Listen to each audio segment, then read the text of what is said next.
Swinging a high drive into center field. Hits at the wall. It is gone! Costas does it again. It's gone! It's into the bullpen! This game is tied! He swings and rips one to center field. It's high, it's deep, it's back, it's gone! Sale winds, he fires. Swing and a miss, strike three, it's over! The Red Sox have won the World Championship! All right, let's go play Tessie episode 267. It's the official Red Sox podcast of WEEI. Remember, before we get going, subscribe wherever you get your podcast, rate 5 stars. Wherever you get your podcasts and wherever you watch YouTube on YouTube, just subscribe to WEI. Find the Play Tessie playlist there. Hit the thumbs up on the episodes, and then find us on the socials at Play Tessie on Twitter, Instagram, and TikTok. Follow us there. You can find all the content there. Here with Sammy. Pat's out sick tonight, not feeling good with the Red Sox. All right. So Sammy, we did last podcast. It was just the two of us as well, and to be straight up, the vibes were pretty depressed. They lost the series to the A's. It felt like things were crumbling. I think we acknowledged, and we definitely acknowledged at radio on Saturday, that even though vibes were bad, the playoff percentages were still in their favor, but it just felt like that was the direction it was going. Now, we're following another loss. They did the thing again where they win the first two and lose the last one, or lose the first two, win the last one. This, I guess, is the better version because it means they won 2 out of 3. But I'm gonna tell you why I feel good, and I don't know. Like we're recording so quickly after the game that I don't know how the fan base is reacting. I think a lot of people are panicking. If I had to guess, this is true. This is just a guess. But if I had to guess, I think people would still be panicking because they see the one. They're up by 1 game on a playoff spot. That said, you're up by 1 game on 2 teams that you have the tiebreaker over. Both of them need to pass you. So let's do some simple math here. If the Red Sox go 3-3, both of those teams need to go 5-1 to knock the Red Sox out. If the Red Sox go 2-4, both of them need to go 4-2. So even though the Red Sox lost the game tonight, and this would have been a phenomenal opportunity because if they'd won this game tonight, then what I just said, it would have been if they go 2-4, then they both need to go 5-1. And it's like, okay, like we're talking postseason matchups tonight, maybe if they win that game.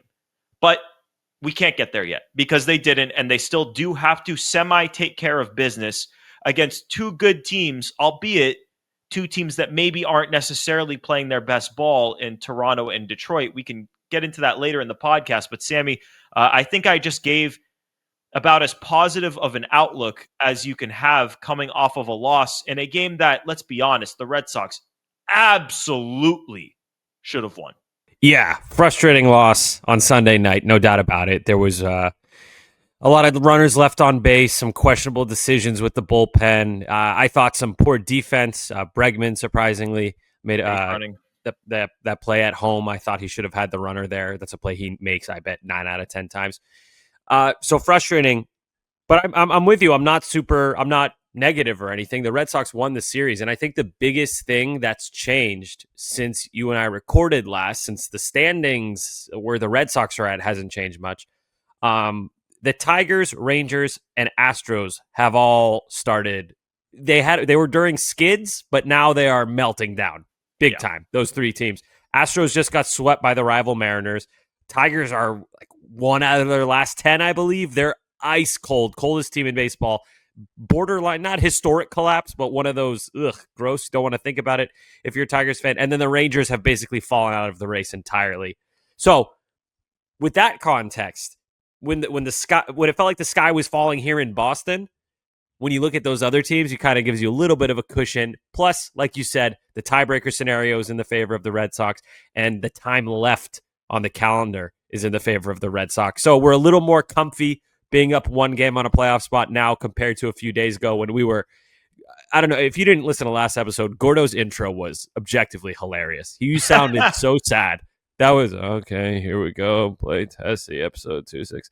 Very sad. And honestly, the way things felt at the time, I thought you were spot on with that. So a little more comfy, like I said, with the context of the other teams floundering about, looking even worse than the Red Sox. You take 2 out of 3 from Tampa. If we spoke before the series and said, would you accept 2 out of 3 knowing that you'd lose the last one? I think both of you and I would say, absolutely, we take it. So who am I to complain? Still in a playoff spot, and that's the goal.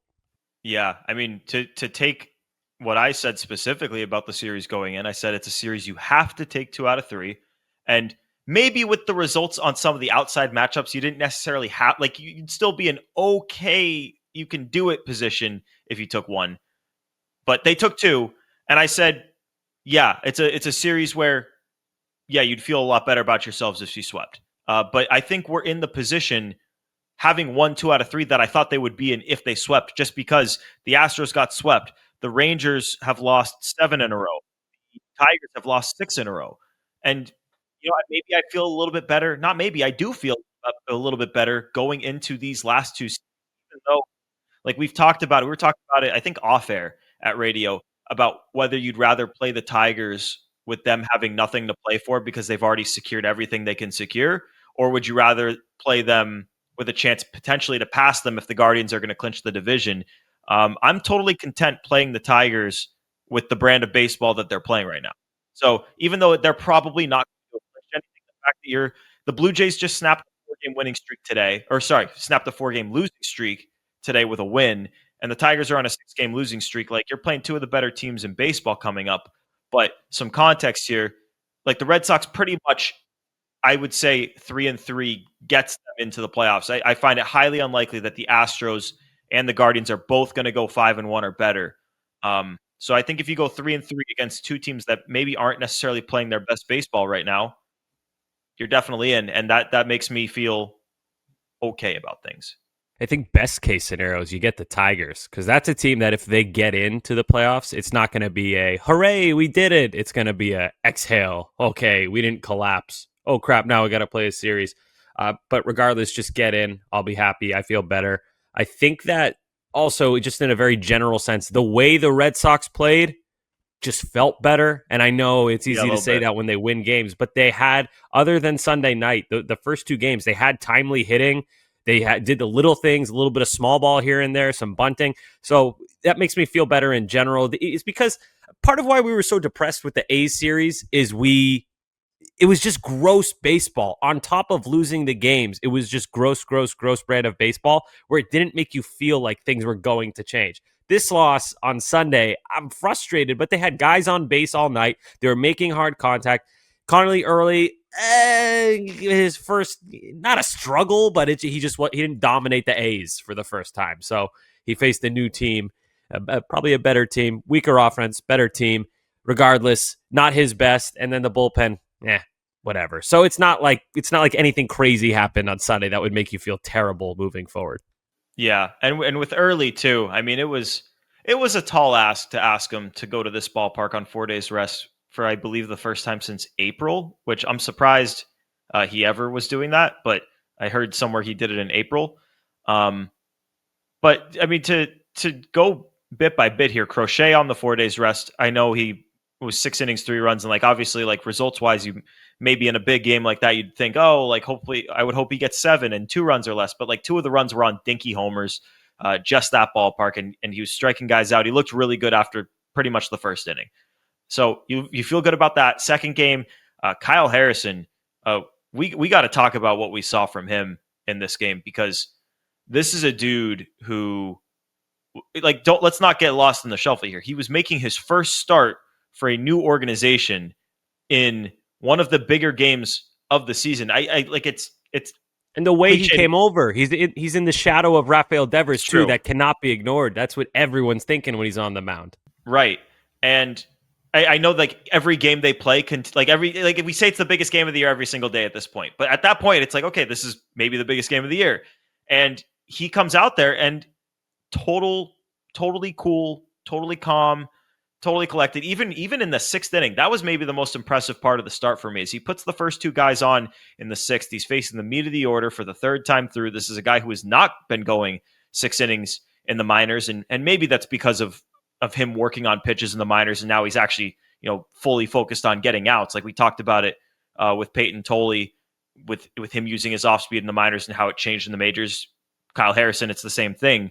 But he was totally calm, totally cool, facing the middle of the order with 2 guys on, no outs, and like it's a 3-1 ball game at that point. And he got the 3 outs right then and there, and it was just easy. And yeah, the bullpen gave it up after, but we talk about the Red Sox not getting the big hit, and they sure as shit didn't get the big hit in the 3rd game. But in the 2nd game, Trevor Story in the 9th inning got the big hit, and they did what they needed to do in those 1st and 2nd games to come back and win a game that was certainly in doubt in the late innings. And we're sitting here a hell of a lot differently if they do what they'd been doing for about a week prior, or what they did tonight, and don't get those hits in. They're coming off getting swept by the Rays, and the Red Sox are now, what would they'd be a game out of the playoffs, right? If they got swept, or no, I can't do math. What if they got swept? Yeah, they'd be 1 game back if they got swept by Tampa. Luckily, it didn't happen. I do want to touch on Kyle Harrison really quickly. I know it wasn't his debut, but it felt like his debut, if that makes sense. Like, he's a starting pitcher. That's who he is. The calmness, that's what really impressed me the most. He seemed cool as a cucumber out there. And you kind of forget that this is a guy who has close to 200 big league innings under his belt already. So it's not the same as Tolley or Early in there. Still, though, it's a big spot to be in. Like I said earlier, every time he pitches, people are going to bring up the Devers trade. It's just the way it is. I think it's going to get annoying eventually. For me, it already is annoying. You know how I feel about that. But it's part of his story and who he is and how he got here. So I thought he was great. On top of being very calm, the results were good too, which at this time of the year, that's really the only thing we care about. 6 innings, 5 Ks, 60 strikes on 86 pitches. The thing, like I've said a million times on the show, it was the inability to put guys away. And it's not like he was striking out the world the other night, got his fair share, but throwing strikes at opportune times, just was more impressed with. He looked better in Major League Baseball than he did in any of his AAA starts for the Red Sox, save for maybe 1 or 2 of them. So very impressed with Kyle Harrison. That's gotta. Well, here, Gordo, let's talk about it right now. We spoke about who do you have the most faith in after Early had his hot start against the A's. Early, Harrison, or Tolley. What's your current order? Well, my take back then is the same now. I said whoever is the hottest, and right now Kyle Harrison had the better start, so right now he's the hottest. And they've taken Tolley out of the rotation, so now he's basically out of the running. So it is between Harrison and Early, and I honestly, either which way, I wouldn't get on anyone for having an opinion on either one of those guys being the 4th guy. You give, in the spirit of the playoffs, do you give Harrison the tiebreaker? If it is the same, would you give him the tiebreaker due to experience? Yeah, I think that's a thing. All right. Yeah, I'm with you. I think I'd go Harrison, Early, Tolley. Actually, I'm pretty confident with that. And it's not like Early wasn't bad. He just wasn't dominant, where I feel you could say with Kyle Harrison, he was close to dominant, or enough that we can discuss it. So good for him, man. I felt like a lot of people, for whatever reason, had not like given up on him, but they weren't treating him with a guy who has a pedigree like him. Like, this guy was a elite prospect, the number 1 left-handed pitching prospect in the world at one point, not that long ago, and he's still young. So, Kyle Harrison, you got to feel good about that if you're a Red Sox fan. Can I get on my soapbox for a second with this? Because do it. I think the conversations surrounding Kyle Harrison and Christian Campbell are super, super similar. And the fan base's perception of these guys is really similar. And they're guys who have kind of had similar trajectories. I mean, Campbell got the extension, of course, so that obviously changes the way that's talked about. But with Harrison, he was in the minors for a long time, and he was getting with the Red Sox, and there were opportunities for them to call him up, and they passed on him every single time. And I think a lot of people took that to mean, well, the Red Sox think this guy stinks. This guy's no good. If he's not good enough to be pitching in these games, like, what the hell are we doing? They got nothing for Devers. And I actually think it's the opposite. Like, they know the ceiling of the guy that they have here. They know what they have, and they know what they want to work on. And because he's important to their future, they're going to be careful with him and try to make sure that they get it right. It's the same thing with Christian Campbell. Like, you can't sit here today and tell me that Christian Campbell is a worse player than every single player on the Red Sox active roster. That said, they're being really careful with him because he's a big prospect who came up, showed what he could do for a month. That's not just fake, phony 900 whatever plus OPS, AL Rookie of the Month. Like that's not just nothing and came out of nowhere and was a fluke. But that said, clearly something went wrong, and they're going to try to make sure they do everything in their power to get it right. The fact that Christian Campbell is passed up does not mean that the Red Sox think, oh, like Nick Sogard and Nate Eaton and Ali Sanchez are going to be better players for the next year, 2 years, 3 years than Christian Campbell. It just means they're going to try to get it right.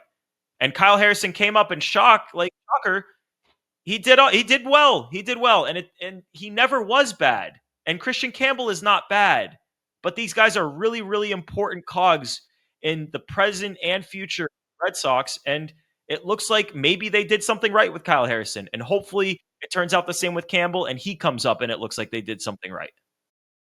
Right. Credit to the Red Sox for that. And if you listen to people who are prospect experts, guys who are really in the weeds, like the Sox prospects guys, for example, they're great. They do a great job. When they spoke about Kyle Harrison, it wasn't this guy's not that good. It was just that he was making mistakes in AAA that would not translate to the big league level. Like I said earlier, not putting guys away. There was a time where he was walking too many guys, too many pitches. Just that wouldn't translate. And he started to whittle down those mistakes as time went on. Then it forced the issue with the injuries up here in the big leagues in Boston. And he gets called up. And at that time, it's like, okay, now he's a little bit more ready. And you could say something similar about Christian Campbell where, yeah, like the results look good. He's getting hits and everything, but there's a lot of soft contact. He's not pulling the ball how they want him to, but that's slowly starting to change as well. That's the key right there. Wait for the is it getting better? Yeah, yes. Right. And then if you want the converse of that, you look at, and I hate to use this guy because I feel like I've used him as this example a few times, but it's Vaughn Grissom, who has great AAA stats just like those two did. Kyle Harrison had a great ERA, a lot of strikeouts. Christian Campbell, good average, whatever you want to look at, home runs, but they're still not calling him up. With Vaughn Grissom, same thing. Great AAA numbers, but if you dig into why those numbers are good, he's hitting stuff that low velocity. He doesn't hit anything that's high velocity. Can't get by like that in the big leagues. Hitting a lot of ground balls through the infield for hits. A lot harder to do that in the big leagues. Will that translate? Not sure. Is the power there? Not really. Is the speed there? No. Is the defense there? No. And so that's why people say, why is Vaughn Grissom not up? He's got to be better than XYZ. He's got to be better than Sogard. Nick Sogard's a slap-hitting middle infielder. He's probably not. And there's a reason he's still in AAA. And it just goes along like, these guys know what they're doing. I'm not saying don't have opinions on who should come up and everything, but when there's a guy like Kyle Harrison and it makes no sense, how could he possibly not be up here? It makes no sense. Why is Christian Campbell not? There's always a reason. There's never no reason. They're not going to hate a guy. And if there is a bad reason, suppressing service time, we'll say that, and it will be pretty obvious. So in situations like this, there's got to be more than meets the eye, and that's clearly what happened with Harrison and is happening with Campbell and Grissom. Yeah, that's good on you for bringing Grissom into this because it is a similar conversation. Grissom does not have the ceiling of Christian Campbell, certainly not at this stage. And you're right, the hitting velocity has been a problem for Grissom, and it's also been a problem for Christian. Even of late, like I know he's been better, but it's still I don't know. I know he had the rib thing. I just don't understand how that went out the door. And maybe an off season of work changes it. Like I know he's got still a super high ceiling, and I still have a ton of faith in the kid. But yeah, the fact that the hitting velocity has been an issue, I know since the book has gotten out on him, has been something that's plagued him. But with Harrison, it's always easier to look at it with pitchers, and like we looked at it with Tolley, we looked at it with Harrison. When Harrison first came over, it's like they're trying to introduce a new pitch and a cutter and a new pitch and a sinker, and they're teaching him a new changeup grip. And you could look at the pitches he's throwing in games, and he's throwing a crap ton of cutters that are registering as sliders, but that's his cutter. And you see it on I think they figured it out the next day. They changed it to cutter, but I think in game they were showing up as sliders. If you look at the pitch mix in his early AAA starts, he's throwing a shit ton of these pitches. And if you look at the way he used it in game, the cutter can be a get me over. The cutter can be a pitch to soft contact, but it's not going to be his bread and butter. Like he was using his slurve, which he's had for years, as more of a bread and butter. He's using his fastball, which is his best pitch, as his bread and butter. And it's like you just can't judge results when he's throwing his third and fourth pitches at like a 50% clip. Mm-hmm.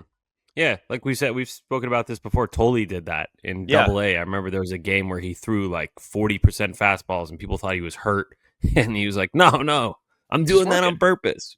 Yeah, he's cool. He can tell you that, and it is easier with pitchers. That's a great point as well because you get such a bigger sample. Batter, you see him 4 at bats a game, 5 at bats. Pitcher, you get a whole 5 innings worth of stuff to comb through: velocity, pitch type, sequencing, all that. So yes, it's easier to tell, but the 2 guys we mentioned, Campbell and Grissom, you got a whole season worth of evidence to back up why they are where they are. Yeah, and you hope Also, that I think. Go ahead. Sorry. No, you go. You go ahead. I was going to say, I think Campbell's really going to benefit from a reset. He's had a crazy whirlwind of a season that it was so loud, probably. Just you're up in Boston, you break camp, which was kind of sort of a surprise when the time it happened. There was less of a surprise, but we can call it a surprise. Broke camp, you're playing second base, you don't have a ton of experience, you're on fire to start, everyone's talking about you, you're going to be the rookie of the year. People are showing betting odds in April. Crazy, get the extension. Oh my God, this guy's legit. This is the start. They're going to start locking down their core. And then he just slows down to a snail's pace, and then he's in AAA for months, and it's just quiet for so long. It has to be jarring, and it's just a weird situation to be in, and he has to have it looming in his mind that he doesn't want to be the guy who gets the contract and then just disappears, falls off a cliff. So it's just get a reset, enjoy the winter, go somewhere warm, and then come back, and I think he's going to have a great career. Yeah, I do too, and he does seem to, at least the way he's talking to the media. I think it was Bradfo and Cotillo spoke to him, and he talked about this kind of like a redshirt year, and he talked to us about this in AAA. He's like, oh yeah, I've heard now about all these dudes who got sent down and they had great careers. He likes to talk about Mike Trout, which is a great example of a guy who came up, struggled mightily, got sent down, came up, and obviously Mike Trout is Mike Trout. But yeah, I think he's probably, if I had to guess, I know he spent the last 2 off seasons, I think, in Fort Myers working with their unit there, and I'm sure he's going to do the same thing again this year. Hopefully take a little bit of a breather after the season, because I agree, long taxing season for him. But let's get back to the big club, because there are some guys who were struggling mightily. Like when we jumped on the last podcast, I was listing the names of the injured players, the player that was traded in Devers, and I listed off 2 guys who had not produced at all offensively in the second half. Alex Bregman, Cedon Rafaela, both had legitimate moments in the series, but the guy who really looked like he was coming out of his funk was Alex Bregman. 3 games, all 3 looked like himself, hit a home run in the first game that obviously, when it was all said and done, was big because it allowed the Jarren Duran 2-run homer to put you on top. He was seeing pitches, spitting on balls. Even in the last game, did he take 2 walks in tonight's game? What? Spitting on pitches? That's not sexual. You said spitting on balls. You didn't say spitting on pitches. Did I say spitting on balls? Okay. You said spitting on balls. Sorry. What'd you ask me? I asked, did he take 2 walks in the finale today? I'll look it up. Yes, he did. He did, also, yeah. His home run. He pulled a home run in the air. That was the best. That's what's been missing. Pull in the air. Ted Williams special, but a righty. Yeah. So he was 2 for 3 with 2 walks in the last game. In the second game, he was 2 for 5 RBI, no walks. And in the first game, he had the home run. Let's see what the numbers were. He was 1 for 3, a home run, 2 walks. So he took 4 walks in the series, hit a home run, was on base all the time. Like, that's the Alex Bregman that this team needs. It's no surprise. They won a game. They won 2 games in the series, and obviously his fingerprints were all over it. Right, and look at that. You can win games without Roman Anthony when these guys produce. It's not, and I don't mean to say like, oh, you should still be the same team. Obviously not. But Bregman is. I feel like people started to forget who this guy is. Alex Bregman's like he's going to be in the Hall of Fame conversation when he retires, and he's not old. He's 31. He's not going to fall off a cliff like that. So I'm glad he's just finally playing better. We don't have to speculate. Well, I'll hold the phone on that. Speculate on if he's playing through something. He probably is.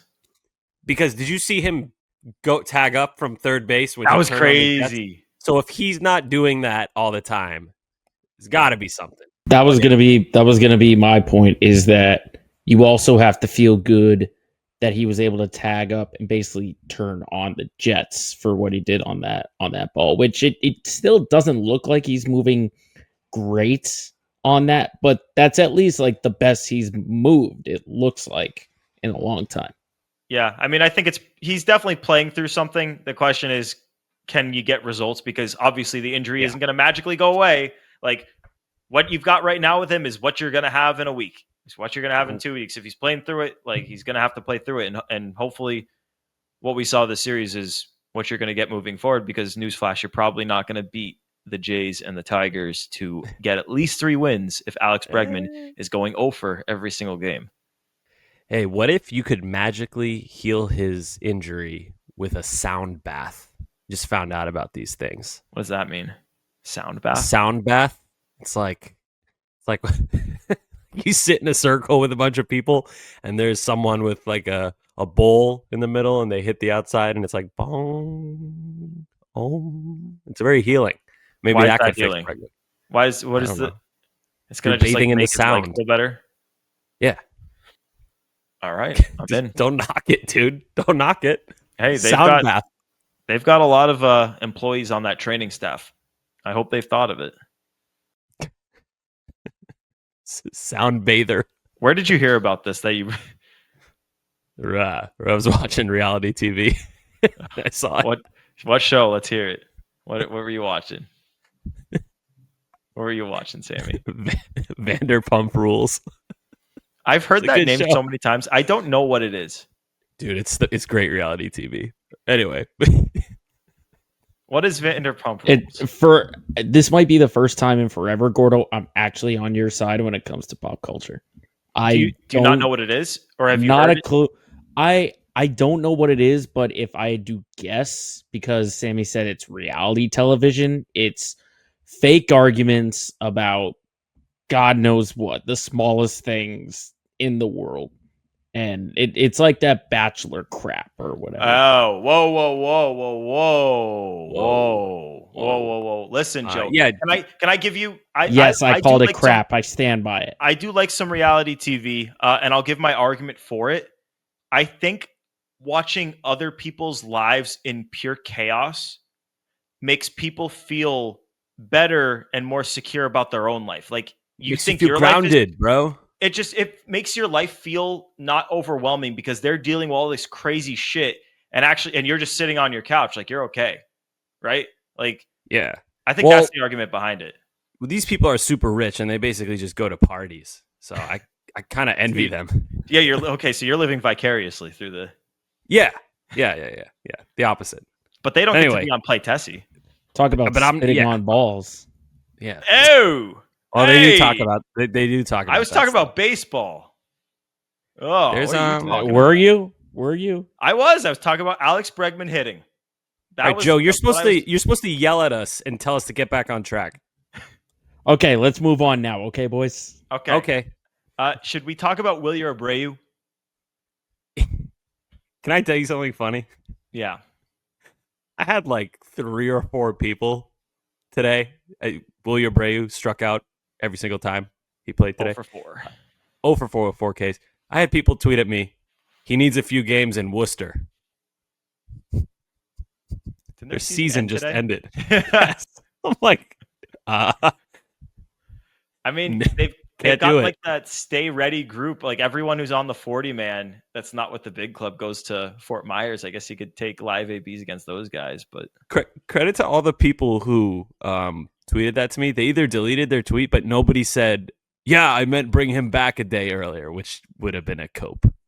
Put him in Worcester for a day. They should have done that, like with no knowledge of his medical situation. But yeah, I think it was 4 strikeouts, 1 for each strikeout. People saying he should have played in Worcester. I'm like, buddy, there is no Worcester games left. It's over. It's over for Wormtown. Yeah. Well, you know what? He's back. We've been honestly, I don't know how many people actually thought he was coming back. I had faith. Your opinion on it was probably the right one. Is don't believe it until he actually is in the batter's box. Mm-hmm. And then he was in the batter's box today. If there were AAA games going on, like let's say AAA ended in 5 days, would you want him to play AAA games, or would you just want him up here right away? I'd probably still have brought him up right away.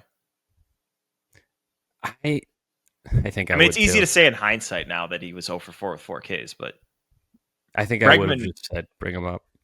Bregman missed more time and he came right back. And I know Bregman's Bregman, and I know Willie's a really good player. He's not Bregman, but I mean, these are games you got to have. You see the lineups they're putting out there. I know Nate Eaton has played really well. I know that like Nick Sogard is playing well. I get it. Like these guys, like the reason they were losing is not the bottom of the lineup dudes. Crazy enough as it seems, it was the guys that you've had as mainstays. Like we talk about Bregman and Sadon, like those guys not hitting, and Duran, like it was those guys that were costing you games. It was not like the Nate Eatons who somehow along the way ended up hitting over 300. Yeah, what an asshole I seem like. After I just went nuclear on him, and then he ends up being very good, very serviceable. So egg on my face. I think it was fair to be pissed off at that. That was ridiculous. Just as the same way as today with Kyle Hudson with the send of Romy Gonzalez. That was. Yeah. I don't want to go off on Romy because it was a bad send. Hudson. Yeah, it was Romy's Hudson. Not looking at the ball. Yeah, no, and the Nate Eaton one was just like it was right in front of him. The Hudson one, the ball was in the corner, kind of a tough thing. Like bad send, not letting him off the hook, but it's not as egregious. It's not the Yankees. Yankees too. Yeah, Yankees it's true. Too. Jason Dominguez. But yeah, to get back to Willie, I mean, I think your goal here is you got to get it. You hope that he's on track by the time the postseason starts, and you hope that you get there. But you can't not have him playing in these. Like if you wanted to give him 3 AAA games, then you're basically giving him 3 major league games to get ready for the freaking playoffs. Like, no, he's got to be in there. He's got to be playing major league games. This is essentially his rehab assignment, and you're hoping he can figure it out as he goes. And I mean, you need him to be him to go anywhere in the playoffs. So like, it's not like you just don't bring him back because, he's going to go 0 for 4 for 3 games. Like, no, you need Willie if you want to go anywhere. Like, you need that power. He's one of 3 players on the Red Sox this year to hit 20 or more homers, and one of them is Devers. Bregman, Story. Oh, Story. I forgot Story. So 4. Yeah. And then Abreu. Abreu. Does Duran have 20? No way. No, Duran doesn't have 20 yet. I take it back. Yeah, I think with Willier, I mean, this is why Willier was hitting 8th tonight, which we've hardly ever seen, not recently at least. Yeah. He's not Willie right now. He's got to get back in the groove thing. He was not even close to hitting anything tonight. The swings didn't look the same. Like, it's going to take him some time, but there is no AAA like we just spoke about. What a task for Alex Cora getting through these last, like the few series prior to this one and then the few upcoming.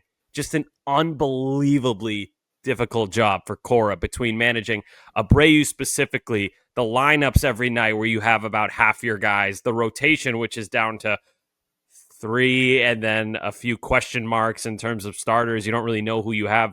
The bullpen is probably the least of his issues, and even that I'm not thrilled with. You're missing Jordan Hicks, dude. You're like nothing without Jordan Hicks. It's like getting to the 8th.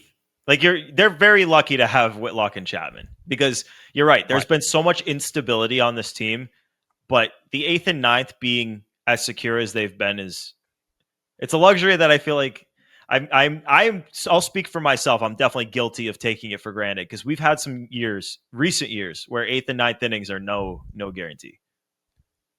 I don't think I take it for granted. I do expect them to get the job done, Whitlock and Chapman. And when they do, I'm still super I think about it a lot, how cozy it is to be a Red Sox fan with a lead in the 8th and the 9th inning this year. But, I mean, I was freaking out beginning of the year because I thought they didn't have enough bullpen help. I feel like that's the ultimate way to just get punted out of the postseason. So, no, I think I appreciate it. Joe? I mean, to be fair, though, we were, I don't know about you guys, but I was a tad nervous since on Saturday Chapman was in there and he was sweating so much he probably could have filled the rest of the Atlantic Ocean with how much was dripping off his brim. Yeah, that was. He had to have put water. He had to have put water on his hat before he came out there. He had to have, like Clay Buchholz used to do.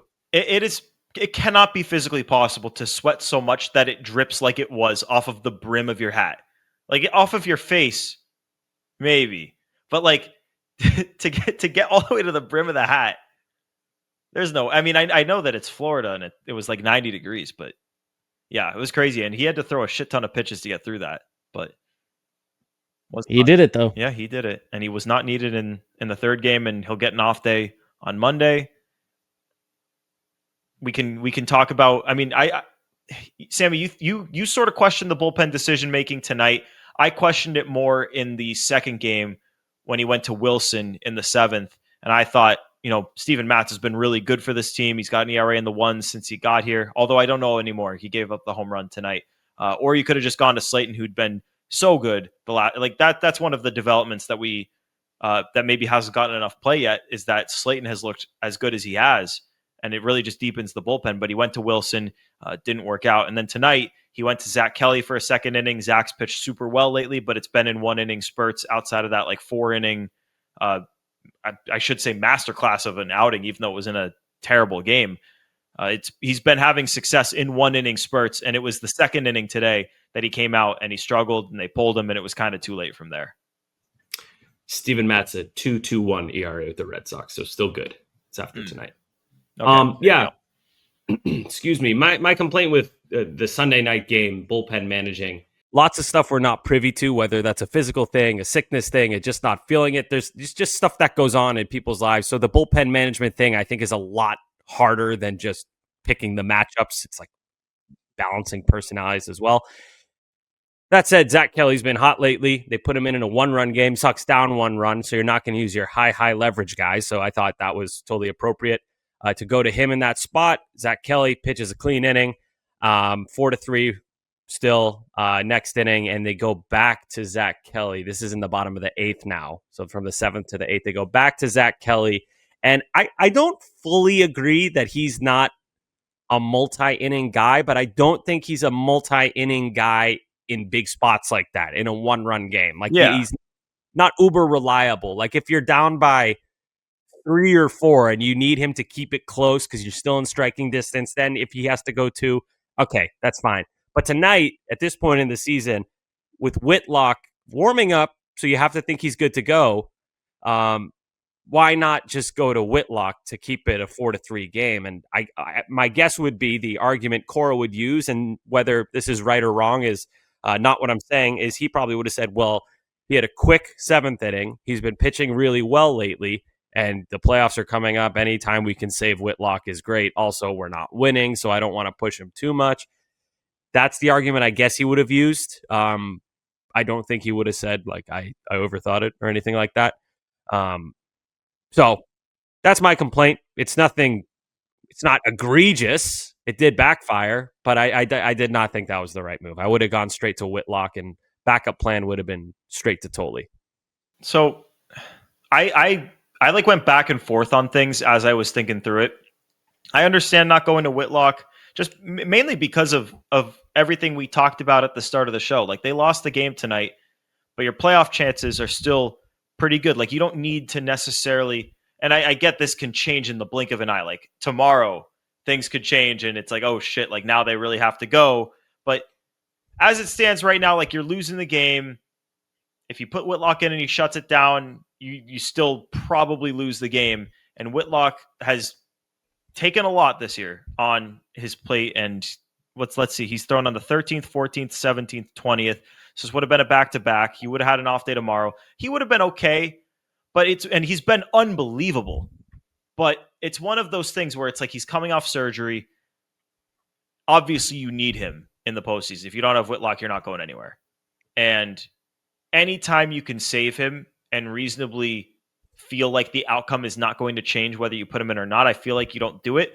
But that said, I couldn't really think of a guy that I would have rather put in, because originally I was on Team Tolley, but then when we realized he remembered that he threw 50 pitches on Thursday and only had 2 days since then, I honestly, I'm surprised they went to Tolley at all tonight. I probably would have kept him down for sure after throwing 50 pitches. I mean, this is a guy who was throwing like 65 and a start in the minors and then getting 5 days off and then pitching another start. Like that, I don't know what the usage is going to be. I thought it with was him. crazy that they went to him tonight. I didn't think it was great. Well, I get why they did it. Like they needed strikeouts in that spot. I was just kind of undecided on whether I thought it was worth it. I mean, if he's saying he's good, I'm sure he's good. They're not asking for a ton of pitches. This might have been what Cora does in the playoffs when he had, remember, like Porcello in 2018 would pitch for an inning in like the middle of like when he would normally be recovering, and that's the fill in for their bullpen sessions that they do throughout the regular season. So maybe that was something like that, timing wise. But either way, also if you don't use Whitlock on Sunday, better chance you get two good versions of him against the Blue Jays, or you can at least use him twice comfortably, ideally not in a back-to-back situation, first and third game, if everything goes how you want it. So I guess it just makes him a little easier to use in a more important series. Yeah. I mean, I feel like obviously the most important thing is getting in. Like before anything, before you talk about we need guys to be fresh, we need guys to be playing their best ball, like you have to get in.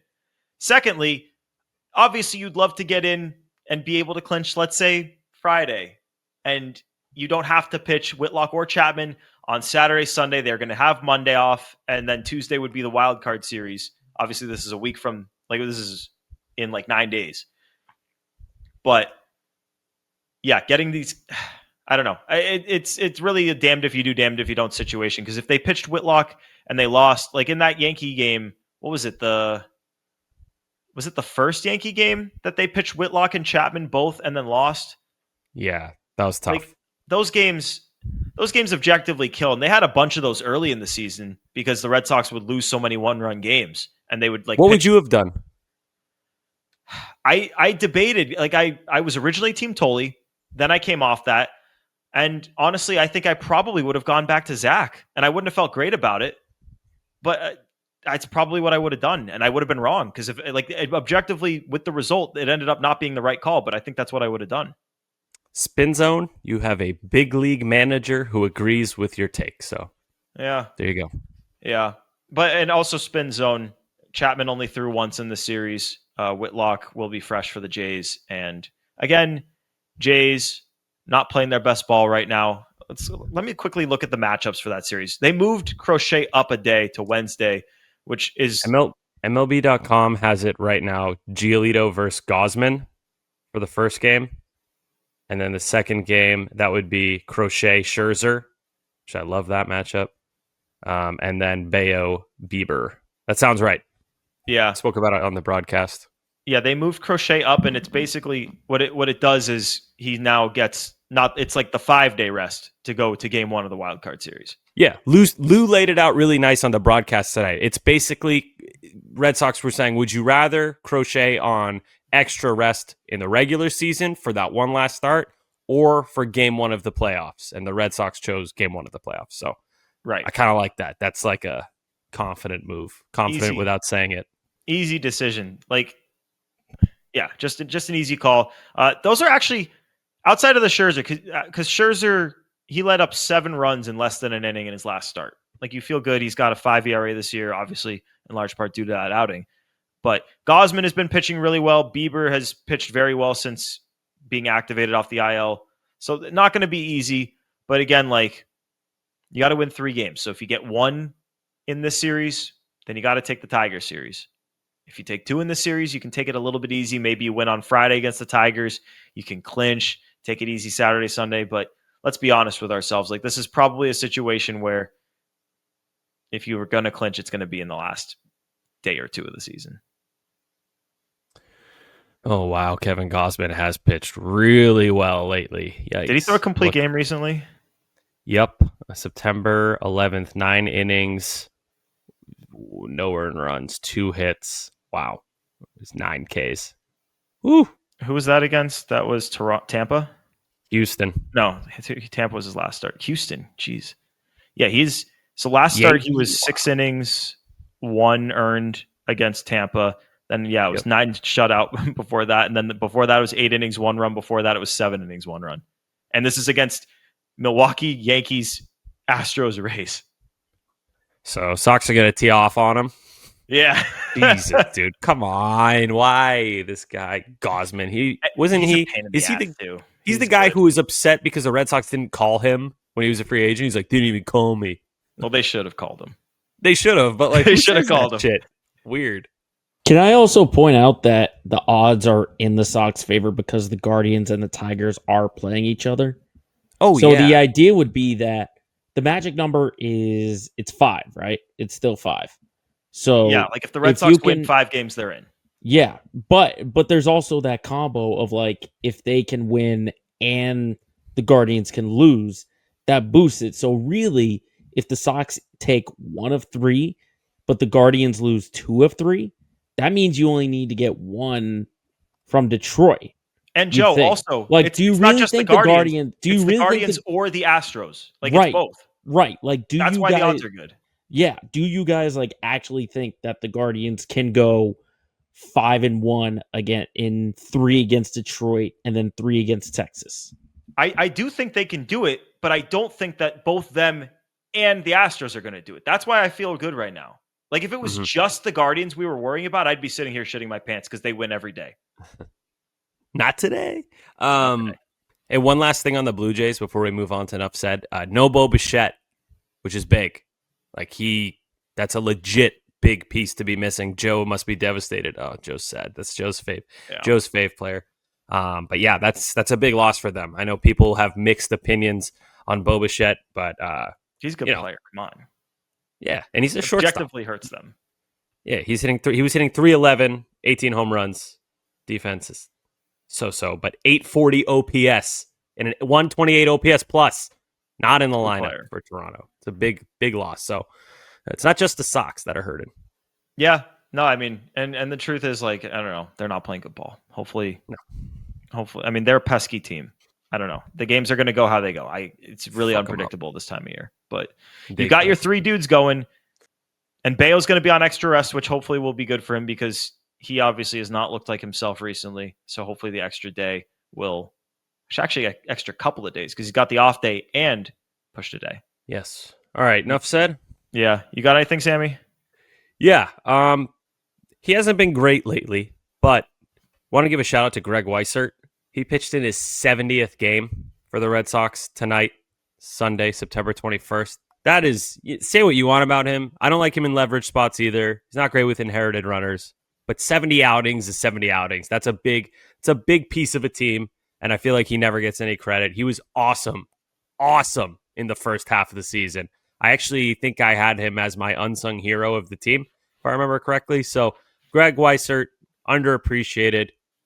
This is not me saying he should be a leverage guy, but I still think he's underappreciated. 70 games, 2.92 ERA, that got adjusted.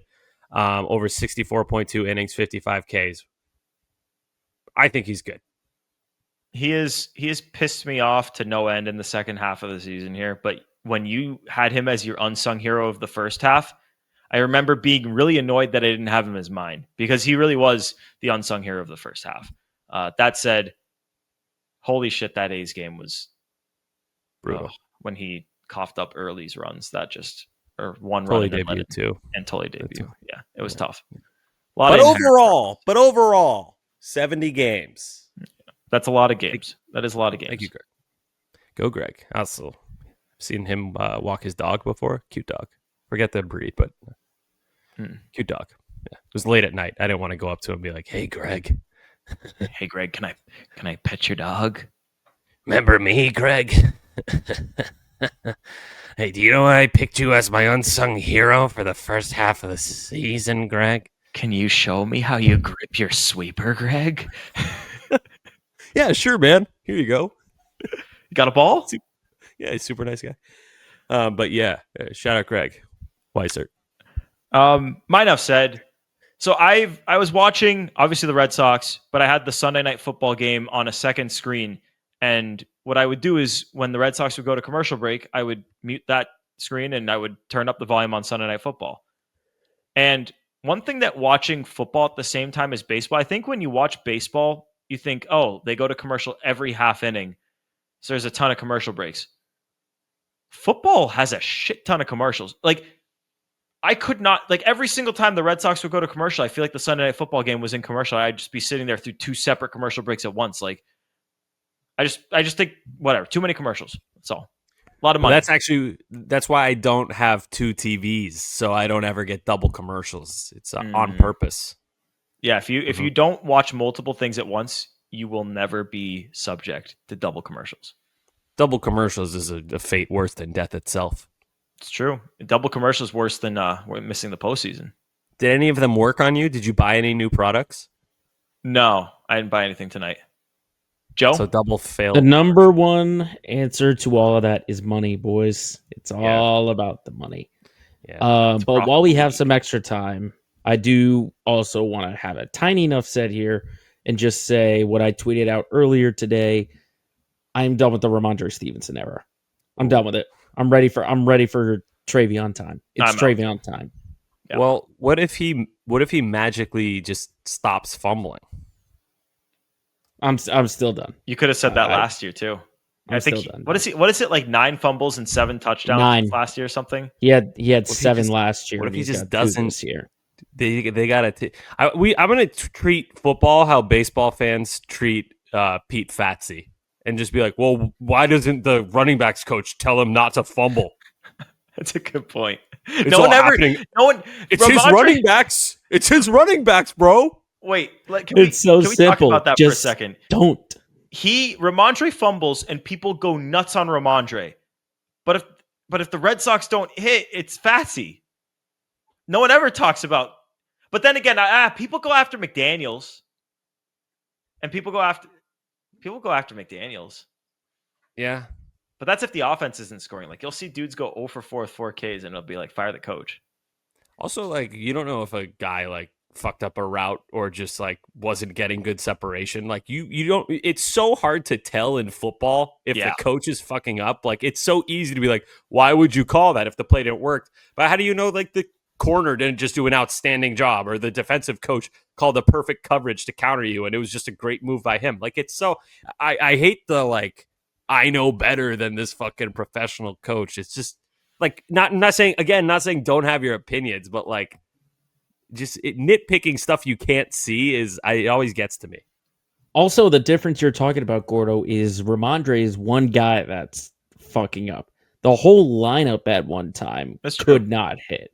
So you're talking about a group of people versus one person. But they'll do it when like you have like Connor Wong hitting 6th, and people be like, "What's wrong with Pete Fatsy?" It's like, dude, look who the fuck he has to work with. It's the same argument as like if Drake's struggling and it's because he has a half second after the ball is snapped to get it out because his offensive line is awful. It's like, what does he have to work with? It's the same thing as for talking about should just call shorter plays, like call quick passes. Like, do you think he hasn't thought of that, dude? For fuck's sake. I know some of these NFL coaches are pretty inept. Like, I forget, what was it? What did Joe help me remember this? Did Brian Daboll, what did he call in a game that we wanted the Giants to win it? And he called some play when they were like backed up against the end zone that was really, really stupid. And I don't know. Someone's going to have this. The Giants either last year or the year before that were backed up against their end zone. It was in the final week or 2 of the season. And they called the stupidest play imaginable. And it's wow, these are professional coaches. Yeah, I'm drawing a blank on that one. Not a football. I'll text my Giants fan friend. I'll have it for you guys. Yeah, by the end of the day tomorrow, because Giants fans. Yeah, I mean, they beat us in 2 Super Bowls, so they can go fuck themselves. But they have it pretty bad. It just fell to 0-3 like 2 seconds ago. Even the Patriots have a win. I hate the Chiefs though, so. Yeah, whatever. Not a fan. Whatever. If as long as Ramondre is not in the game anymore, I will be happy about this Patriots team. Don't worry, Joe. Mike Vrabel said we need him, so sounds like he's not going to be in the game. Yeah, I agree. Give me Travion. I was begging for Travion, and they gave us Antonio Gibson, and then he immediately fumbled. I haven't watched a game this year. We were in Arizona for week 1. I was at a wedding in week 2, and I was at a baptism today for week 3. So I'm no good Patriots takes from me. I got nothing. I don't watch. Quickly, before we wrap, anything good from the baptism? The food. All right. Good stuff. Yeah, It's the like baptism after party. some cheese and crackers. Cheese Or and better. crackers, bro. It was like a Portuguese barbecue. There was steak. There was wow. bacon wrapped scallops. There was friggin' beer, wine. Like it was awesome. We had a great time. Great after party. Wow. Good for them. What you Good say? for Cheese and crackers? Get the fuck out of here, kid. Dude, that's the one thing. Every like religious outing, I feel like there's always cheese and crackers post, no matter what it is. Like There were cheese and crackers, but there was just way more stuff. weddings, bar mitzvahs, funerals. Like it's always Big- cheese and crackers. The big three: wedding, bar mitzvah, funeral. The big three. Obviously, we have to wrap on that. Appreciate you guys tuning in to episode 267 of Play Tessie. Remember to subscribe wherever you get your podcast, rate 5 stars, and then find us on WEI's YouTube channel. You can subscribe there. You can find all our episodes in the Play Tessie playlist there. Hit the thumbs up on all of those videos if you can. It helps us out a lot. And then find us on the socials at Play Tessie on Twitter, Instagram, and TikTok. We've got all our content coming out there. It's been a really, really great season of interviews.